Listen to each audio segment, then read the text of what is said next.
성부와 성자와 성령의 이름으로 아멘. 아멘. 아멘. 오늘은 준주성범 16장에서 1절, 2절을 함께 나누겠습니다. 제목은 남의 과실을 참음이라는 제목인데요. 실제로 준주성범의 뜻은 딸을 준자, 그 다음에 주님 할 때 주자, 그리고 거룩할 성자, 범, 규칙과 법칙을 따른다 이런 뜻이죠.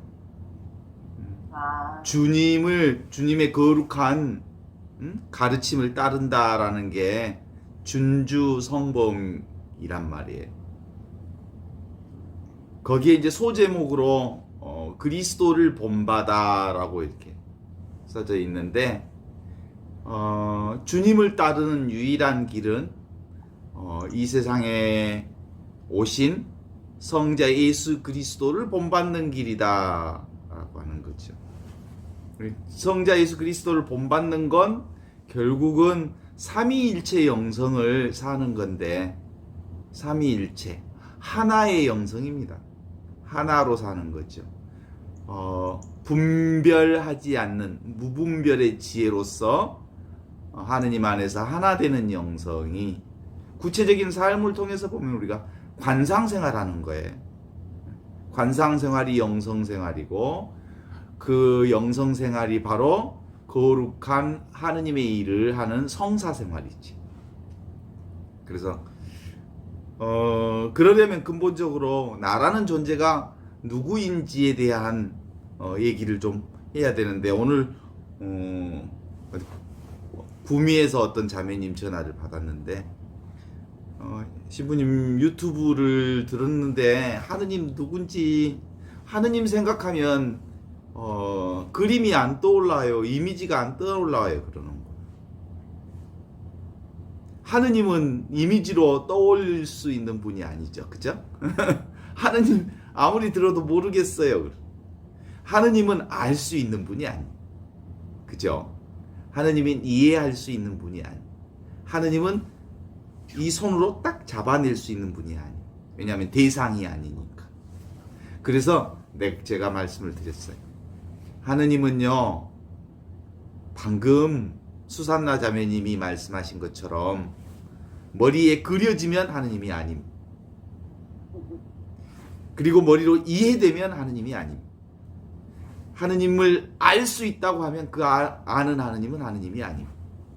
하느님은 잡을 수도 없고 알 수도 없고 이해할 수도 없다고 말하는 수산나 자매님, 당신의 그 모름이 모르고 있다는 것을 알게 해주시는 하느님이죠. 그러니까 더 모르겠다는 거지. 그래요. 그래서 그 하느님이 곧 나라고 하는 것을 삼위일체 영성을 통한 하느님의 은총이 아니고서는 도대체가 알 수 없어요. 나는 누구인가? 나는 어디로 와서 어디로 가는가? 나라는 존재는 어떻게 존재하는가? 라고 하는 것들에 관련해서 기본적으로 이것에 대한 하느님의 은혜가 내 안에 내려 있지 않으면 다음 단계의 길을 들어갈 수가 없어요. 삼위일체 영성 안에 일단 우리가 들어가지 못하면, 그렇죠. 나는 누구인가로 알려면 나는 어떻게 존재하는가? 나는 숨 쉬어야 살아요. 숨을 쉬어야 살아요. 그죠? 숨을 쉰다는 말은 공기를 들여 마셔야 살고요. 그리고 나는 밥을 먹어야 살아요. 물을 먹어야 살고. 그렇죠. 나는 사실은 나 아닌 것들을 먹어야 살 수 있어요. 내가 내 살을 뜯어먹고 살 수 없다는 사실이 있죠. 그러니까 나 아닌 것이 없다면 나도 내가 없는 거예요. 그래서 나는 나 시방세계, 사방세계가 다 나예요. 우주세계가 다 나지요. 그 우주세계가 내고, 그래서 나는 개별적 존재에서 바로 확장된 전체 존재로서 우주 존재로서 나라는 사실을 예수 그리스도 그분이 우리에게 가르쳐 주셨어요. 그리스도라는 말 자체가 깨달은 자예요. 구원된 자예요. 구원됐다는 말은 전체 하느님이 나라는 거예요. 내 안에 오셨다는 거예요. 내가 곧 전체 하느님이라고 하는 거지. 그래서 보는 하느님과 보여지는 이 세상이 둘이 아니라는 거예요.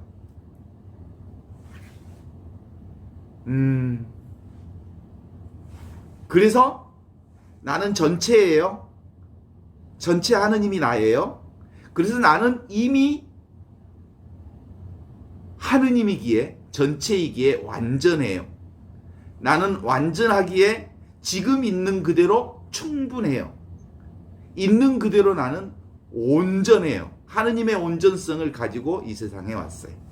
그래서 지금 여기서 살면서부터 그 하느님의 온전성을 우리가 알아차리고 하느님의 온전성을 찬양하는 거예요. 그게 바로 하느님께 영광을 드리는 거죠. 그 영광, 성부와 영광이 성부와 성자와 성령께라고 하는 삼위일체께 영광을 드리는 것은 바로 내가 하느님이라고 하는 거예요. 전체 세계라고 하는 거예요. 이것으로부터 우리가 접근하지 않으면 도대체가 사실은 삼위일체 영성으로 접근할 수 없고, 그렇지 않으면 계속해서 하느님을 생각하는 하느님, 분별 속의 하느님, 다 사실은 하느님 머리에 그려지지 않아요? 너무 당연하지요. 하느님 머리에 그려져요? 하느님이 머리에 그려지면 하느님 아니에요. 하느님 알 수 있어요? 아는 하느님은 하느님이 아니에요. 이해할 수 있어요? 이해되는 하느님은 하느님이 아니에요. 그래서 하느님은 텅 비어 있지만 모든 것을 알아차리는 그분. 그래서 그분과 함께 오늘 내가 누구인지를 정확하게 알면서 이 얘기를 시작해 보면 좋겠어요. 한번 16장 1절을 한번 읽어보세요. 자기에게 또는 남에게 고치지 못할 과실이 있다면 그는 하느님께서 달리 마련하실 때까지 인내를 갖고 기다려야 할 것이다. 이렇게 하는 것이 내가 너를 단련하고 인내하는 법을 배우는데 더 나은 줄로 생각하여라. 시련도 없고 인내도 없다면 너의 공로는 그리 크게 헤아릴 바가 못 될 것이기 때문이다. 그렇지만 그 같은 어려움에서도 충심으로 잘 참아 나갈 수 있도록 하느님께서 너를 도우시기를 간절히 기도해야 한다. 네. 자기에게 또는 남에게 고치지 못할 과실, 잘못이 있다. 그것 하느님께서 달리 마련하실 때까지 인내를 가지고 기다려야 한다 라고 말하면서 누구에게나 잘못이 있다. 누구에게나 흠이 있다. 이렇게 전제하면서 그건 어디서부터 해법을 발견할 수 있냐면 하느님의 해법을 찾을 때까진 실제로는 자기에게 또는 남에게서 고치지 못할 과실, 어찌할 수 없는 것 인정해야 한다. 이런 뜻이에요. 그래요. 우리가 주로 상대방에게서 바라는 대로 안 해주었을 때 화가 나고 스트레스를 받죠? 그래요. 내가 화가 나는 경우는 어떤 경우가 화가 날까? 사실은 내가 화가 나는 경우는 상대방이 바라는 대로 안 해준 것 때문에 그러는데, 정말 그래요? 누구 때문에 화가 나요, 대부분? 나 때문에 화가 나요? 상대방 때문에 화가 나요? 상대방 때문에 화가 나지요. 그건 나와 남을 구분해서 그래요. 남이 따로 있다고 생각하기 때문에 그렇죠. 근데 이제 그렇게 생각하면, 상대방 때문에 화가 난다고 생각하면 어떻게 되냐면, 키가 상대방에게 있어요. 문제의 키가. 그럼 나는 해결할 수가 없어요.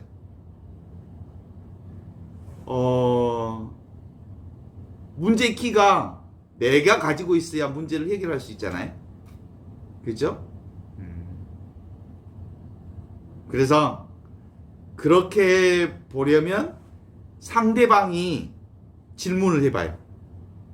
내가 바라는 대로 해주기 위해서 부모가 태어났을까? 계실까? 그리고 우리 자녀들이 내가 바라는 대로 해주기 위해서 이 세상에 태어났을까? 아내가 내가 바라는 대로 해주기 위해서 이 세상에 태어났을까? 거기에는 뭐가 들어있냐면, 적어도 아내라면 이렇게 해야지. 적어도 남편이라면 이렇게 해야지. 적어도 아들이라면 이렇게 해야지. 적어도 신부라면 이렇게 행동해야지. 적어도 신자라면 이렇게 행동해야지. 바라는 게 있어요. 이 바라는 대로 해주지 않으니까 화가 나는 거죠. 그죠? 그래서 그러면 원인은 누구에게 있냐면, 사실은 내가 바라기 때문에 화가 났다는 것으로 본다면, 원인은 바라는 나 때문에 화가 난 거예요. 내가 바라는 것이 없다면 화날 일이 없죠. 그죠? 왜냐하면 바라는 게 없어지면 나에게 문제가 사라지니까. 그래서 그동안 내가 화난 것은 누군가에게 늘 내가 바라는 게 있어서 그러구나. 그래서 오늘 제목이 어떻게 나오냐면, 남의 과실을 참음이라는 제목으로 나왔는데, 실제로는 참을 게 없어요. 내가 바라지 않으면. 그래서 조금 더 함께 한 걸음만 더 나가면,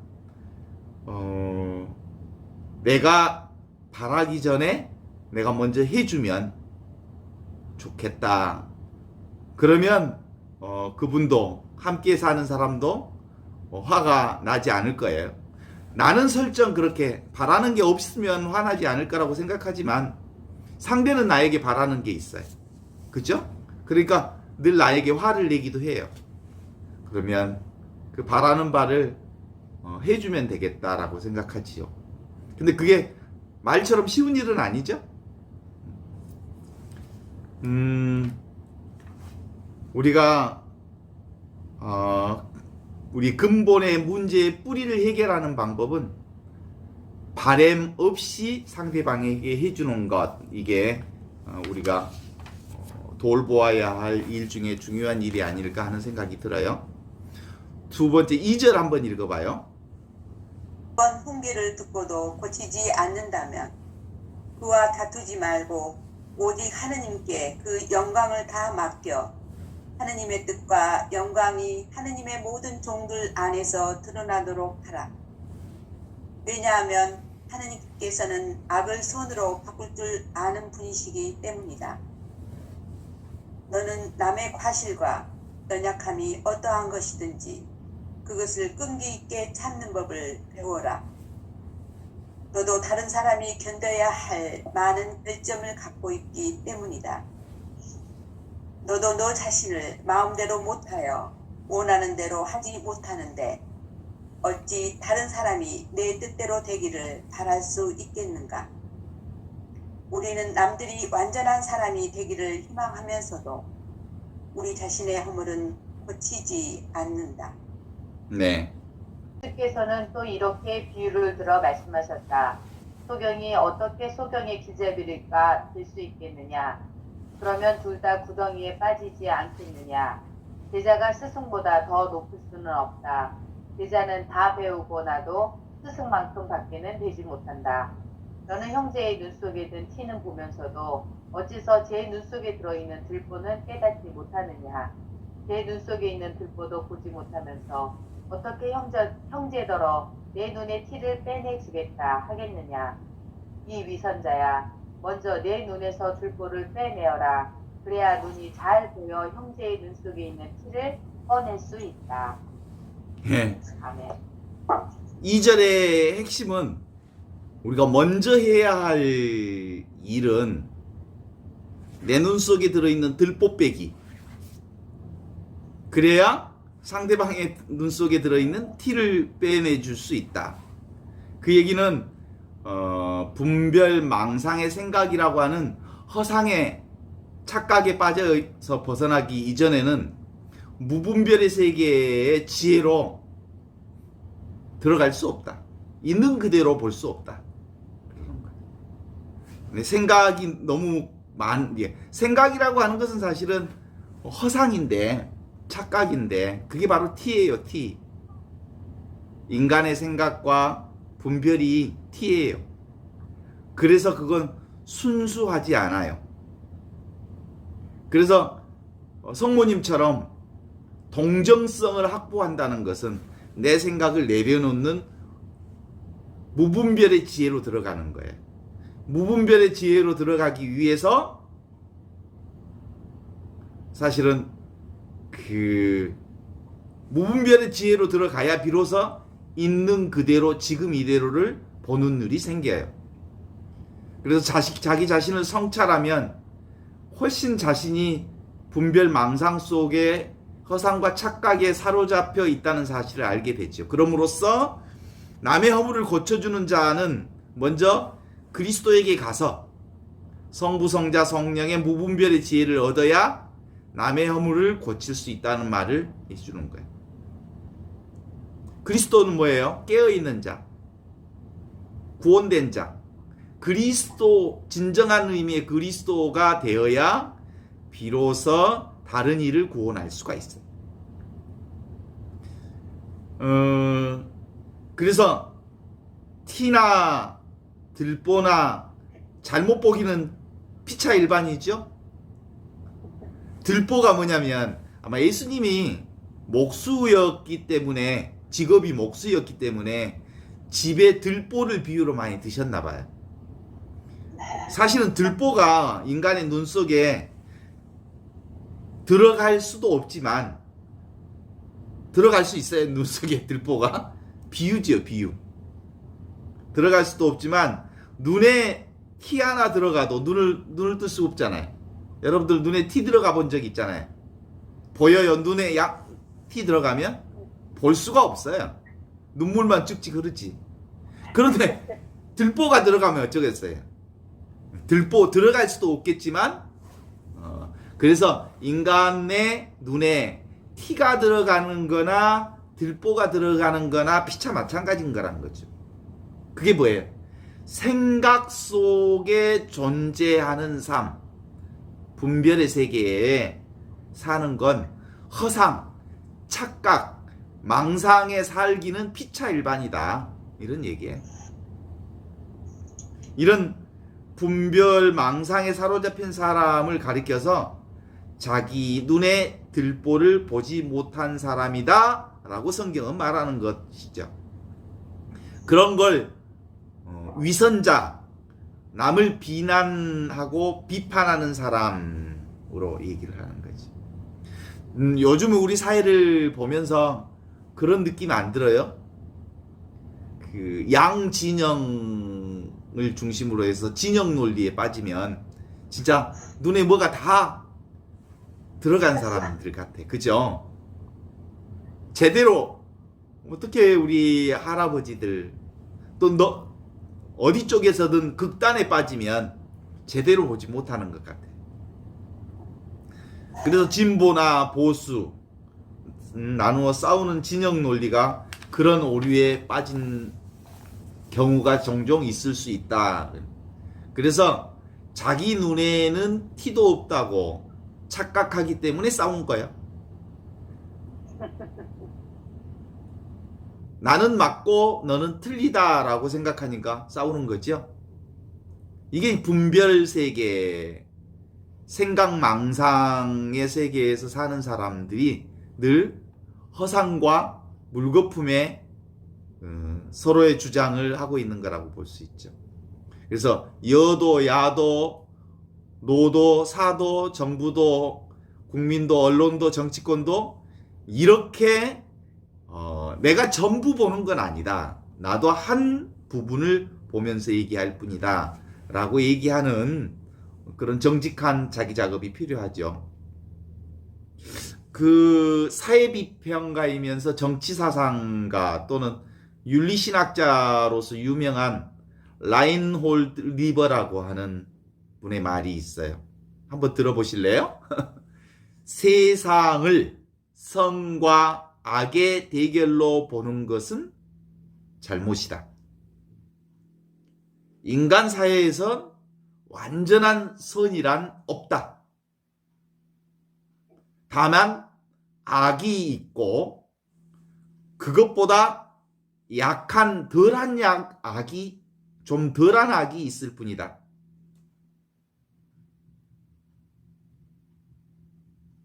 인간 사회는 선과 악이 둘로 싸우는 세계가 아니고 악이 있고 그보다 조금 덜한 악이 있어서 서로 대립하는 것이다 라고 라인홀드 리버라고 하는 분은 그렇게 신학자는 그렇게 얘기하고 있어요. 뭐라고요? 확인해 볼까요? 악이 있고 그보다 덜한 악이 있을 뿐이다. 분별의 세계는 그러니까 인간이 가지는 생각, 망상, 분별의 세계는 실제로 자기가 온전한 선이라고 주장할 수 있는 건 사실은 없는 거죠. 좀 덜한 악이 있을 뿐이고. 그렇죠. 이분의 주장은 오늘 본문과 대기시켜 보면 악은 들보요, 덜한 악은 티눈이다 라고 말할 수 있네요. 그런데 자기가 덜한 악인지 모르고 만약 자기만 선으로 착각하는 사람이 있다면 그래서 남을 비판하고 자기 생각으로 난도질을 하는 사람이 있다면 그 사람이야말로 자기가 들보인 것을 스스로 증명하는 일이죠. 그렇다고 무조건 아무 비판도 하지 말라는 것이 아니라 비판을 하더라도 자기 역시 덜한 악임을 잊어서는 안 된다. 적어도 자기 눈에 들보는 없다. 손 치더라도 티는 있다. 내 눈에 티가 있어서 나도 온전히 보지는 못하지만 이렇게 전제를 깔면서 서로의 이견들을 만들어 나가고 그렇게 얘기해야 한다고 하는 게 바른 접근 방법이 아닌가 하는 생각이 들죠. 그런 점에서 생각 이전의 존재로서의 세상은 그런 무분별의 지혜, 성부, 성자, 성령 하나의 영성으로 살려면 실제로는 어떤 눈이 필요하냐면 가난한 사람의 눈으로 세상 보기가 필요하죠. 그래요. 그래서 교회에서는 가난한 이들을 위한 우선적 선택이라고 하는 말씀을 주면서 부자와 가난한 이가 같이 행복해지려면 진실로 가난한 이들의 눈으로 봐야 한다. 사람은 누구나 분별의 세계에 살고 있어서 생각, 망상, 허상에 불과한 자기 사실들을 좀 인정하면서 그럼에도 불구하고 사람은 자기가 절대선으로 자부해서 남을 비판할 수는 결코 없다는 뜻을 그러니까 좀 인식하면서 얘기를 할 필요가 있다. 이런 생각이 들어요. 그래서 우리가 늘 어떤 화가 날 땐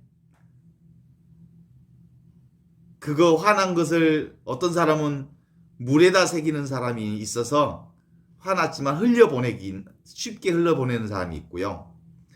내 기대에 내 바라는 대로 되지 않으면 그것을 흙에다 새기는 사람이 있고 또 어떤 사람은 돌에다가 바위에다 새기는 사람이 있다고 그래요. 우리는 적어도 어떤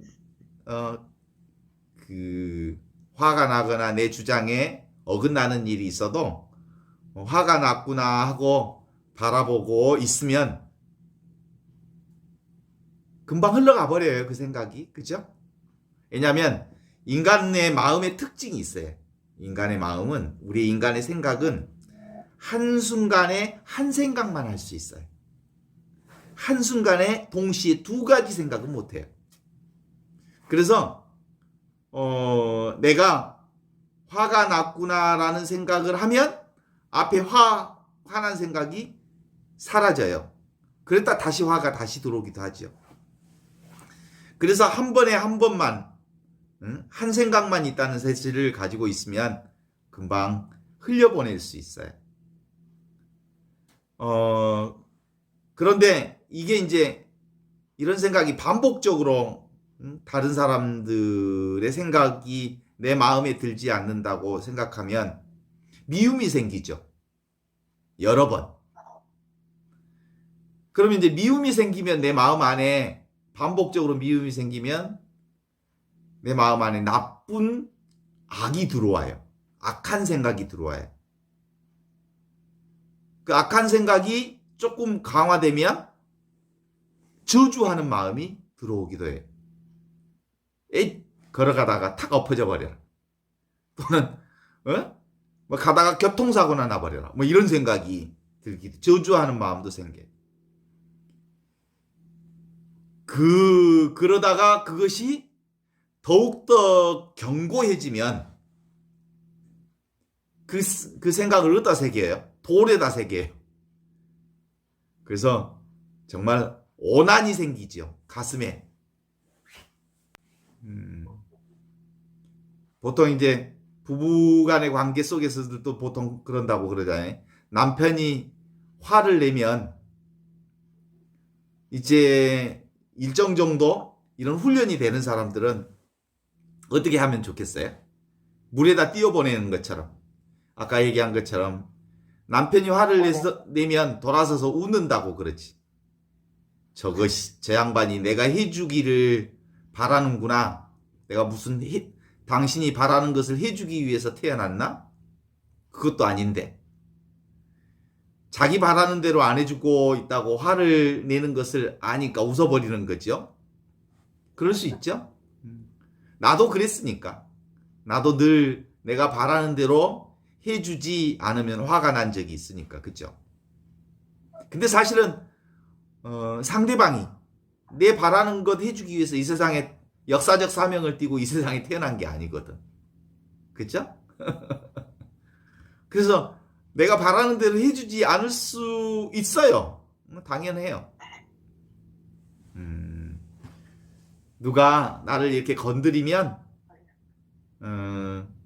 그것에 대해서 선택할 수 있는 마음들을 가지면 좀 여유를 가질 수 있잖아요. 선택한다는 말은 나를 자극시킨다 해도 그것을 내 마음에 새기지 않으면 흘려보낼 수 있는데, 그 사람이 나를 화나게 하는 자극이 들어오면 두 번째로 이제 내 생각이 나를 화내게 한 그것을 곱씹으면 그것으로 좀 내가 이제 폭발하기 시작해요. 그래서 누군가가 나에게 자극을 줄 때마다 나는 누구인가 라는 생각을 해볼 필요가 있어요. 난 누구예요? 나는 나 아닌 것에 도움으로 살아요. 나는 나 아닌 도움으로 살고 있는 존재라는 점에 있어서 나는 전체예요. 그래서 우리가 먼저 배우는 거죠. 상대방에서 배우고 실천해 나가면서 조금씩 화날 일이 좀 줄어들지 않겠나 싶어요. 왜냐하면 내가 남에게 화내는 것은 곧 나 자신에게 화내는 거고, 내가 자꾸 내 안에서 반복해서 화가 나면 그 미움을 확장하고, 그 미움을 나쁜 마음, 악한 생각으로 더 확장해내고, 악한 생각이 저주를 만들어내고, 저주하는 마음이 오난을 사무치게 하고, 그래서 나에게 속병이 들게 하는 거죠. 그래서 계속해서 상대만 보는 거예요. 내 눈에 있는 티는 보지 않고, 들보는 보지 않고, 상대의 눈에 티만 보게 해주겠다는 거죠. 그래서 기본적으로는 모두 다 나라는 사실을 전제하면서 우리의 이 남의 과실들을 이렇게 인정하고 받아들이는 일에 함께하면 좋겠다라는 생각을 하게 되죠. 누가 만일 너에게 두 번 훈계를 하고 고치지 않는다면 그와 다투지 말고 오직 하느님께 그 사정을 맡겨 하느님의 뜻과 하느님의 영광이 하느님의 모든 종들 안에 드러내게 하라라는 말이 그거예요. 곧 하느님의 영광이 드러내는 것은 언제? 지금 바로 이 순간 하느님이 함께 나오고 함께 계시고, 이 순간 현존하고 있는 그 순간에는 너나 나나 똑같이 하느님의 한 생명이라는 것을 알게 되니까 말이죠. 그래서 오늘 준주성범 이전에는 또 이렇게 얘기합니다. 너는 남의 과실과 연약함이 어떤 것이든지 끈기 있게 이렇게 바라봐 주는 것을 배워라. 너도 다른 사람이 견뎌야 할 많은 결점을 갖고 있기 때문이다. 너도 너 자신을 마음대로 못하여 원하는 대로 하지 못하는데 어찌 다른 사람이 네 뜻대로 되기를 바랄 수 있단 말이냐 라고 말하면서, 우리는 남들이 완전한 사람이 되기를 희망하면서도 우리 자신의 허물을 고치지 못하는 부분에 대한 얘기를 우리 스스로가 솔직하게 인정하면서 가자고 하는 거죠. 그러면서도 순간순간 하느님의 현존 안에 사는 사람은 지금 이 순간의 부족함으로 보지 않아요. 나의 이 부족한 그대로 완전하다. 나의 티눈 있는 그대로 완전하다. 내 안에 약점 그대로 완전하다는 것을 우리가 받아들이는 거예요. 그죠? 나에게는 플러스 마이너스, 음과 양이 함께 만들어져서 전체의 나를 이루고 있기 때문이죠. 전체는 온전히 선한 것만을 얘기하지 않아요. 선한 사람으로 구성된 인간은 하나도 없어요. 부족한 그대로 완전하고, 그리고 약점 그대로 완전하고, 그리고 결점 그대로 완전하다는 것을 이해하면서 순간순간 있는 그대로의 지금 이대로의 삶을 받아들이는 것, 이것이 주님 안에 살아가는 우리의 신앙을 확인하는 일이다, 이렇게 생각이 들어요.